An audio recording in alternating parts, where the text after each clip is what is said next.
Border Khairpur में सदाकत अली मंगी world no तंबाकू डे का इनेकाद स्टूडेंट सोसाइटी सेंटर में। आज वर्ल्ड नो तंबाकू डे के मौका पर मिलकर पाकिस्तान और शाह अब्दुल लतीफ यूनिवर्सिटी खैरपुर के स्टूडेंट्स सोसाइटी सेंटर के तावन से एक रोज़ा आगाही सेमिनार और रैली का इनेकाद किया गया। इस तकरीब का मकसद तंबाकू के इस्तेमाल के खतरात के बारे में आगाही बढ़ाना और तलबा तालिबात और कम्युनिटी को तंबाकू से पाक तर्ज ज़िंदगी की तरगीब देना था।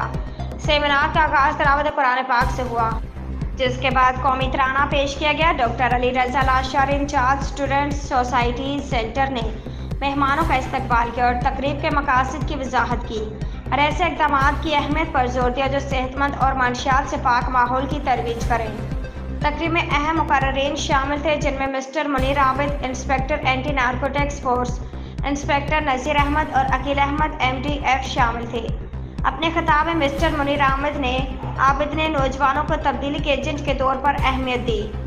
उन्होंने नौजवानों में मंशियात और नारकोटिक्स के इस्तेमाल को रोकने के लिए मोहतात रहने की ज़रूरत पर जोर दिया और वालिदैन से अपील की कि वो अपने बच्चों, ख़ास तौर पर हॉस्टल में रहने वालों के साथ बाकायदा राब्ते में रहें और हॉस्टल वार्डन्स और गार्ड्स के साथ राब्ते में रहें। इंस्पेक्टर नज़ीर अहमद ने तलबा के सवालात के जवाब दिए और मंशियात के मसाइल से मुतल्लिक़ अहम मालूमात फराहम की। मिस्टर अकील अहमद ने यूनिवर्सिटी इंतज़ामिया स्टूडेंट सोसाइटीज़ के ऐसे मालूमाती प्रोग्रामों के इनेकाद पर तारीफ़ की।